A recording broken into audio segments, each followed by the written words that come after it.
Mheshimiwa Emmanuel Dr. Mheshimiwa Spika, pamoja na majibu mazuri ya serikali na maswali mawili ya nyongeza. Mheshimiwa Spika, kwa kuwa chanzo hiki cha maji cha Dambia kina maji ya kutosha na kitakwenda kuhudumia zaidi ya vijiji 21. Tuna mji wa Dongobesh ambao ni makao makuu ya halmashauri, na hospitali ya halmashauri, una kituo cha afya, lakini vile vile una shule za sekondari 2 na una shule za msingi 5. Mheshimiwa Spika, mji huu sasa hivi hauna maji na unapata mgao wa maji angalau mara 2. Swali langu la nyongeza, je, serikali ina mpango gani kuweza kuvuta maji kutoka chanzo hiki ambacho ni chini ya kilomita 7 na matenki yako katika mji huu ili kuweza kuwasaidia wananchi wao ambao wana tatizo la maji na huduma ziweze kuendelea? Swali la pili la nyongeza, Mheshimiwa Spika, tuna mradi katika kijiji cha Kaloda, kata ya Dongobesh, ambao sasa kijiji hiki kina kaya 386 na mradi umekwama kwa zaidi ya miaka 2 na mabomba pale. Je, serikali ina mpango gani kukamilisha mradi huu? Mheshimiwa Waziri.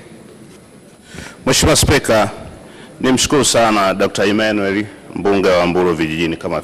Mheshimiwa Spika, ni kweli kabisa mradi huu ambao unatekelezwa wenye gharama ya bilioni 41.2 ambapo serikali mpaka sasa imeshamlipa mkandarasi takriban bilioni 9, utakapokamilika utaweza kuhakikisha kwamba vijiji 76 vya Mbulu vijijini vitakuwa vimepata huduma ya maji safi na salama.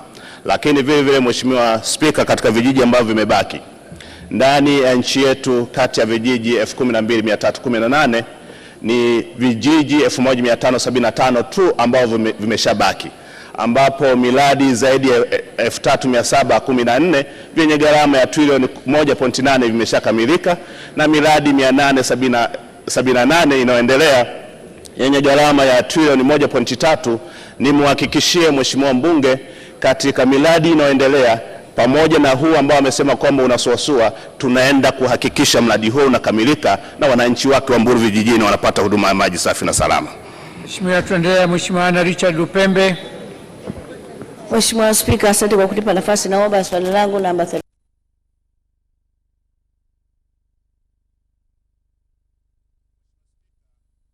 Serikali inatambua changamoto ya upungufu wa maji kwa wananchi wa kijiji cha Kapalala, kata ya Kapalala, kilichopo halmashauri ya wilaya Nsimbo, wilayani Mpanda. Kijiji hicho kwa sasa kinapata huduma ya maji kupitia visima vitatu vyenye uwezo wa kuzalisha maji lita 23,742 kwa siku, wakati mahitaji ya wananchi wa kijiji hicho ni lita 72,675 kwa siku. Mheshimiwa Spika, katika kukabiliana na changamoto hiyo, serikali imekamilisha usanifu wa kina wa mradi wa kutumia chanzo cha maji ya mseleleko cha Ikolongo, ambapo unatarajia kunufaisha vijiji 9 wilayani Mpanda, kikiwemo kijiji cha Kapalala. Kwa sasa serikali inaendelea kutafuta fedha za utekelezaji wa mradi huo unaotarajia kugharimu takriban shilingi bilioni 7. Nakushukuru Mheshimiwa Spika. Mheshimiwa Lupembe. Asante Mheshimiwa Spika, kwa kuwa visima viwili havifanyi kazi kabisa, kisima kimoja kinatoa maji ya kusuasua na wananchi wa Kapalala wana adha kubwa ya maji, lini mikakati ya serikali kuhakikisha vile visima viwili vinatoa maji kwa dharura ili wananchi wa Kapalala waweze kupata maji? Swali langu la pili, Mheshimiwa Spika, kwa kuwa maji ya mseleleko mpaka sasa hivi hayana kwenye bajeti, mpango haupo, je, bajeti hii ya serikali mpango huo utawekwa ili wananchi wa vijiji vyote 7 waweze kupata manufaa ya maji safi na salama? Mheshimiwa Waziri. Mheshimiwa Spika, napenda nimpongeze sana Mheshimiwa Ana Richard Lupembe, mbunge wa Nsimbo, kwa kazi kubwa anayoifanya kuwatetea wananchi wake wa jimbo lake la Nsimbo. Mheshimiwa Spika, ni kweli kabisa, kwanza upatikanaji wa huduma maji katika jimbo la Nsimbo kwa sasa ni 74%, na nafahamu mradi huu utakapokamilika utaweza kusaidia kutoka vijiji 23 vinavyopata huduma ya maji, lakini katika vijiji 9 ambavyo vitahudumiwa na huu mradi, vijiji 5 vina huduma ambayo inasuasua, lakini vijiji 4 ndivyo ambavyo hawana huduma kabisa ya maji.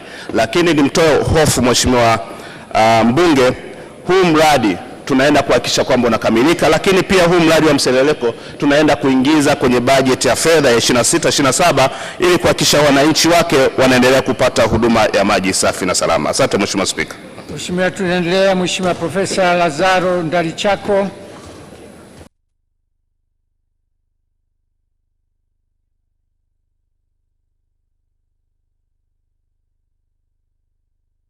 Waziri.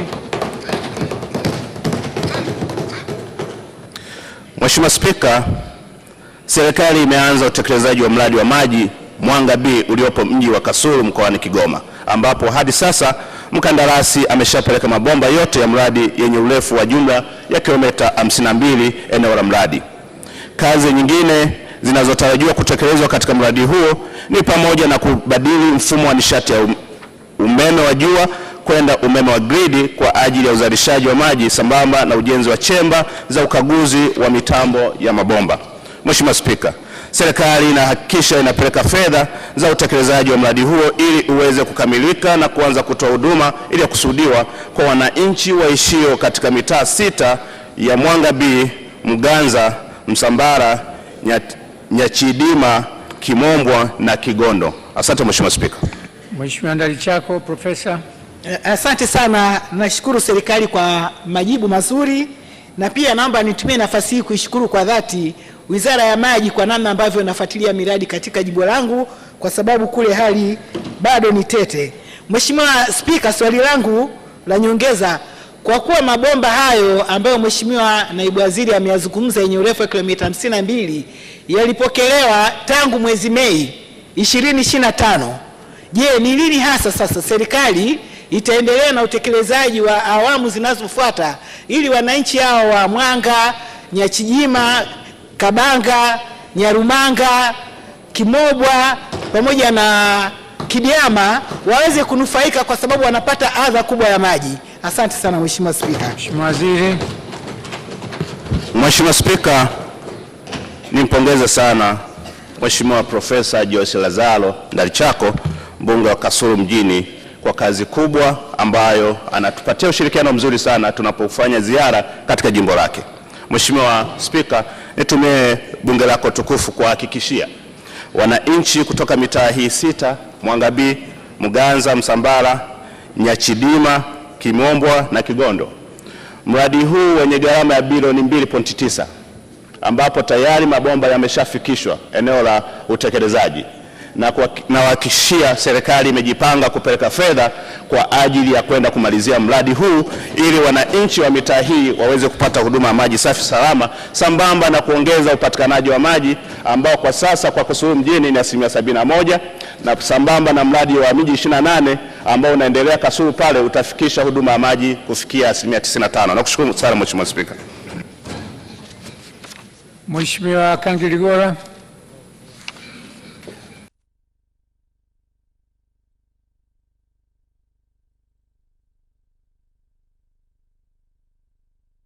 Lijibiwe. Mheshimiwa Waziri.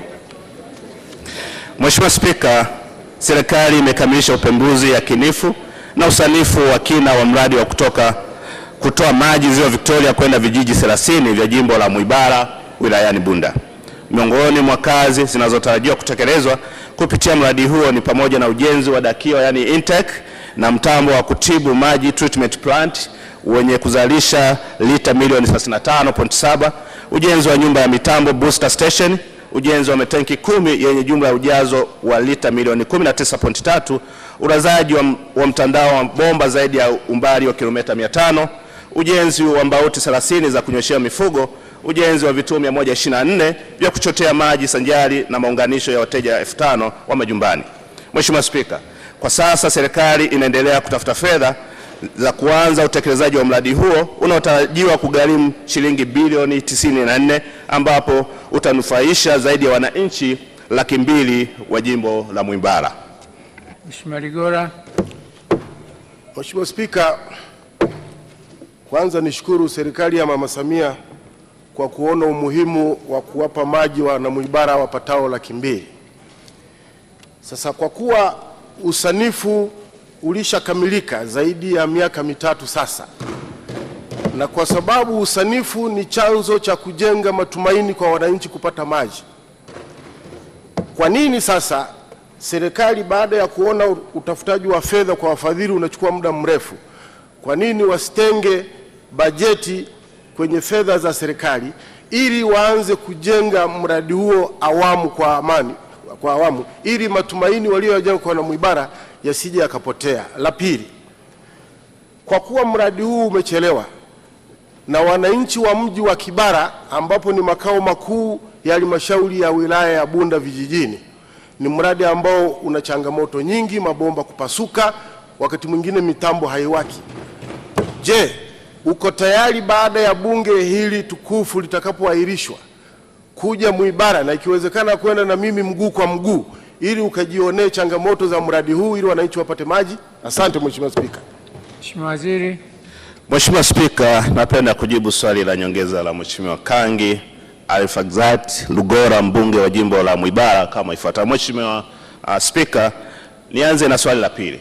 Mheshimiwa Spika, serikali ya Daktari Samia Suluhu Hassan daima imekuwa ikihakikisha kwamba inafika maeneo ya changamoto ili kujionea ukubwa wa namna ambavyo wananchi wanahangaika. Mimi kwa niaba ya Mheshimiwa Waziri wa Maji niko tayari kwenda na Mheshimiwa Kangi Lugora mguu kwa mguu kwenye jimbo lake la Mwibara kwenda kuhakikisha kwamba tunatoa kauli ya serikali baada ya kujiridhisha na changamoto ya tatizo. Mheshimiwa Spika, swali la kwanza ni ushauri ambapo Mheshimiwa mbunge ameshauri tuweke katika bajeti ya serikali. Mheshimiwa Spika, ni kweli kabisa. Kwa sasa sekta ya maji tunakuja na kitu kinaitwa alternative financing. Maana yake kwamba hatuwezi kutegemea pesa ya wadau peke yake, lakini pia hatuwezi kutegemea fedha za serikali peke yake, lakini tunatoa fursa kwa wadau wengine ambao wanaweza kuingia kwenye sekta ya maji tukashirikiana kwa mfumo wa PPP. Kwa hiyo tunaamini kwamba kuna njia nyingi ambazo tunaweza tukaenda kutekeleza miradi hii, lakini ni kwamba kikubwa ni kwamba mradi huu lazima uzingatie maslahi na uzingatie sera yetu ya maji ya 2002 toleo la mwaka 2025 kwenye security ya maji, ambapo hatuwezi kwenda kichwa kuengage private sector bila kuwa na tahadhari, lakini tutaendelea kuangalia namna gani tutafanya. Asante sana Mheshimiwa Spika. Mheshimiwa Waziri, kulikuwa na uhaba mkubwa sana wa maji Dar es Salaam kwa kipindi kirefu sana, lakini bili zinakuja kama kawaida.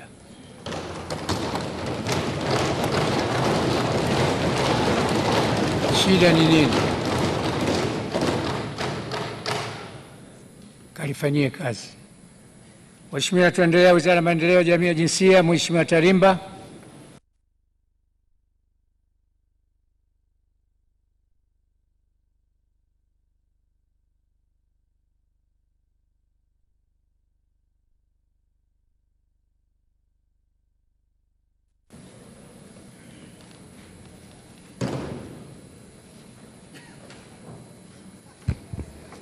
Asante Mheshimiwa Spika. Awali ya yote nipende kwa kwanza kumshukuru Mwenyezi Mungu kwa ajili ya siku ya leo, lakini pili nipende kumshukuru sana Mheshimiwa Rais wa Jamhuri ya Muungano wa Tanzania Daktari Samia Suluhu Hassan kwa imani kubwa iliyoonyesha juu yangu kwa kuendelea kuniteua kama naibu waziri. Nafasi hii wakati huu kwa Wizara ya Maendeleo ya Jamii, Jinsia, Wanawake na Makundi Maalum ili niweze kumsaidia Field Marshal wetu Daktari Dorothy Gwajima. Mheshimiwa Spika, naomba sasa nijielekeze kwenye swali. Serikali inatambua umuhimu wa familia na jamii kuchukua jukumu la kulea wazee, na huu ndio msingi wa mila na desturi zetu wa Tanzania. Jukumu hili ni msingi unaojengwa katika hatua za awali katika malezi na makuzi ya watoto wetu. Mheshimiwa Spika, katika kuimarisha huduma na matunzo kwa wazee, serikali imefanya mapitio na kutunga sera ya taifa ya wazee ya mwaka 2003 toleo la mwaka 2024.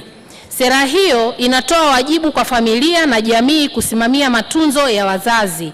Sera hii imeweka msisitizo wa kuimarisha mfumo wa kisheria utakaolinda na kuendeleza wazee, ambao pamoja na mambo mengine utawezesha uwajibikaji wa jamii na watoto kuwatunza wazee wao.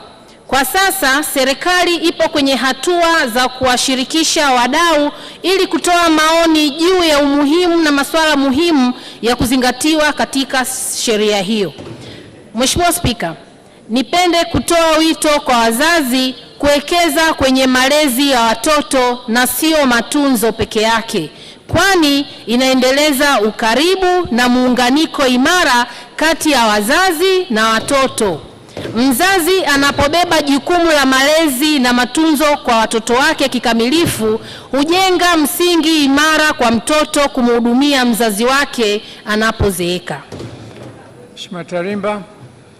Na Mheshimiwa Spika, nakushukuru kwa kunipa nafasi. Namshukuru Mheshimiwa Naibu Waziri kwa majibu yake. Nina wajibu wa kisheria wa kuwalea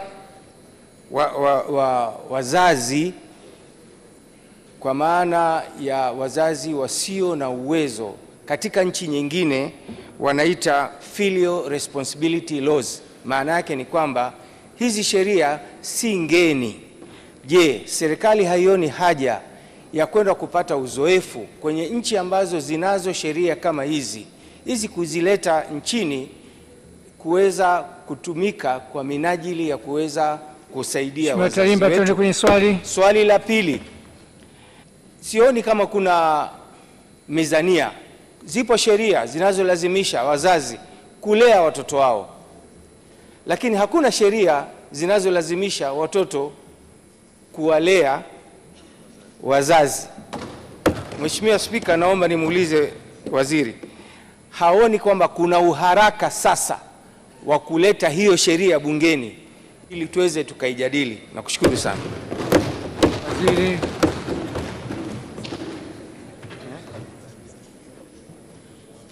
Asante Mheshimiwa Spika, nipende kumshukuru sana Mheshimiwa Tarimba Abbas kwa maswali mazuri ya kujenga.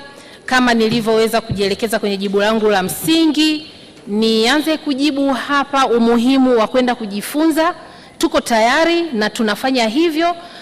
Wizara yetu inatembea nchi mbalimbali kuendelea kujifunza, lakini vile vile hii sera ambayo tumeirekebisha mwaka 2024 tukizingatia ina majibu sahihi kwa nchi yetu na jamii, kuona umuhimu wa vijana wetu kulea wazee wao wasiojiweza. Lakini vile vile uharaka wa kuleta jambo hili bungeni, tutaendelea kuona mchakato uliopo wa wadau kukusanya maoni, kuona namna njema ya kuhakikisha wazee hawa wanaendelea kupatiwa matunzo, lakini vile vile kwenye sera yetu tumeelekeza namna wazee hawa pia tunawashirikisha. Hivyo nipende tu kusema tutaendelea kukusanya maoni kwa wadau pamoja na bunge letu tukufu. Tutaendelea kuomba ushirikiano wenu kuhakikisha wazee wote wanapata kutunzwa, kwa sababu wao ni tunu, wamefanya mengi kwenye nchi hii, wanastahili heshima na matunzo salama. Mheshimiwa, tuendelea. Wizara ya Mali Asili, Mheshimiwa Getere.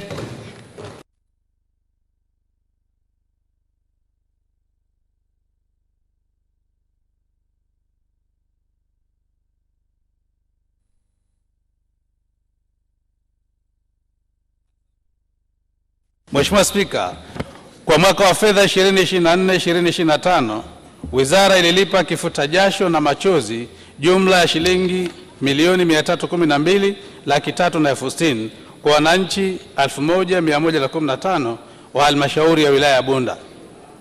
Aidha, wizara imekamilisha uchambuzi wa madai ya kifuta jasho na machozi ambapo shilingi milioni 524,122,500 kwa wananchi 1603 wa halmashauri ya wilaya ya Bunda zitalipwa. Kwa sasa wizara inakamilisha taratibu za malipo hayo ili wananchi husika walipwe stahiki zao kwa mujibu wa kanuni kupitia mfumo wa kielektroniki kujulikanao kwa jina la Problem Animal Information System PAIS. Sambamba na mfumo huu mpya, kwa sasa serikali itaendelea kulipa wananchi ambao hawana account au namba za simu kwa kutumia utaratibu wa awali ambapo wataalamu hufika uwandani kufanya malipo hayo. Asante sana Mheshimiwa Spika. Mheshimiwa Getere. Nakushukuru Mheshimiwa Spika, pamoja na majibu mazuri ya serikali, nayo maswali mawili. Swali la kwanza, kwa kuwa wananchi wa vijiji vya Hunyari, Kihumbu, Mariwanda, Sarakwa, Mgeta, Kiandege, Tingirima, Nyangere na Kambubu wameahidiwa kulipwa toka mwezi wa 11. Sasa je, serikali kwa siku za karibuni sasa ni lini watalipwa fedha zao? Swali la pili, umezungumza vizuri naibu waziri kwamba sasa mmeleta mfumo mpya wa kuwalipa watu kupitia akaunti zao za benki na kwenye simu. Na mnajua katika nchi yetu tuna matatizo ya NIDA, mtu mmoja anaweza kusajili kwa namba ya watu wawili watatu. Sasa huo mfumo wa kwenda kuwalipa watu kwa kutumia mtindo wa zamani, mko tayari sasa kwenda kuelimisha watu juu ya jambo hilo? Asante. Mheshimiwa Waziri. Asante sana Mheshimiwa Spika. Naomba kujibu swali la Mheshimiwa mbunge Getere kama ifuatavyo. Swali lake la kwanza, Mheshimiwa Spika, naomba nimtoe hofu Mheshimiwa mbunge kwamba wakati wowote kuanzia sasa, kwa sababu mchakato umeshakamilika, wananchi waliopata madhara hayo wataenda kulipwa stahiki yao. Lakini swali lake la pili, kama nilivyojibu katika swali la msingi kwamba pamoja na mfumo wetu mpya tulionao wa kisasa, tunaenda kurejea mfumo ule wa zamani wa kufika uwandani kwenda kuwalipa wananchi stahiki zao, na kabla ya kuwalipa tutaendelea kutoa elimu kama ambavyo Mheshimiwa mbunge amependekeza. Asante sana Mheshimiwa. Mheshimiwa Mary Surati. Mheshimiwa Spika, ninamshukuru naibu waziri kwa majibu mazuri ambayo ameendelea kuyatoa, lakini pia nilikuwa ninaomba Mheshimiwa Spika, wananchi wa jimbo la Serengeti wanaomba kufahamu ni lini serikali itaanza kutoa fidia stahiki inayoendana na hasara wanazopata wananchi wanaoathirika na wanyamapori. Mheshimiwa Waziri. Mheshimiwa Spika, serikali inatoa fidia stahiki kwa mujibu wa sheria na kanuni zilizowekwa. Kwa hiyo namhakikishia Mheshimiwa mbunge kwamba wananchi hawa wataendelea kupata fidia zao ambayo inastahiki, na kwa sasa hakuna mtu yeyote ambaye atakosa haki yake ya msingi. Mheshimiwa, tuendelea Wizara ya Madini. Mheshimiwa John Stefano.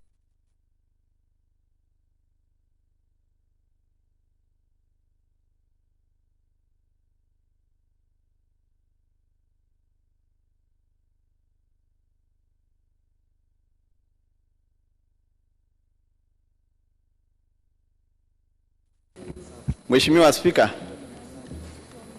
kwa niaba ya Waziri wa Madini naomba kujibu swala la Mheshimiwa John Stefano Luhende, mbunge wa Bukene kama ifuatavyo. Mheshimiwa Spika, serikali inaendelea na hatua za uanzishwaji wa bodi ya usajili ya wataalamu wa Geoscience Tanzania, yani Tanzania Geoscientist Registration Board, kwa kifupi itajulikana kama TGRB. Taratibu ambazo zimeshatekelezwa hadi sasa ni pamoja na uandaaji wa rasimu ya waraka wa mapendekezo ya Baraza la Mawaziri kuhusu kuanzishwa kwa bodi hiyo.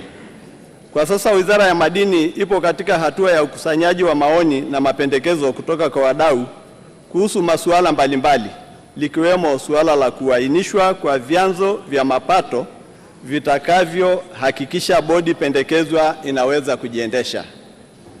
Mheshimiwa Spika, baada ya zoezi la ukusanyaji na uchambuzi wa maoni kutoka kwa wadau kukamilika, wizara itawasilisha waraka huo kwenye ngazi za maamuzi za serikali, ikiwa ni pamoja na ngazi ya kikao cha wataalamu cha makatibu wakuu IMCT na kikao cha Baraza la Mawaziri kwa ajili ya kujadiliwa na kupata ridhaa ya kuanzishwa rasmi kwa bodi hiyo kwa mujibu wa sheria. Asante sana Mheshimiwa Spika. Mheshimiwa Luhende. Asante sana Mheshimiwa Spika kwa nafasi hii ya mara ya pili tena. Swala hili la usajili wa bodi ya jiolojia limeanza kushughulikiwa na wizara tangu mwaka 2017 na limekuwa ni tatizo sugu sana kwa muda mrefu, na viongozi mbalimbali wa serikali ikiwemo waziri mkuu, mawaziri mbalimbali wameweza kuhudhuria makongamano ya taasisi hii tunayotarajia kuisajili ya hawa wataalamu wa jiolojia. Swali langu la msingi, Sasa hivi tunaelekea kama serikali kufanya utafiti nchi nzima kwa kurusha droni mbalimbali pamoja na njia zingine za utafiti.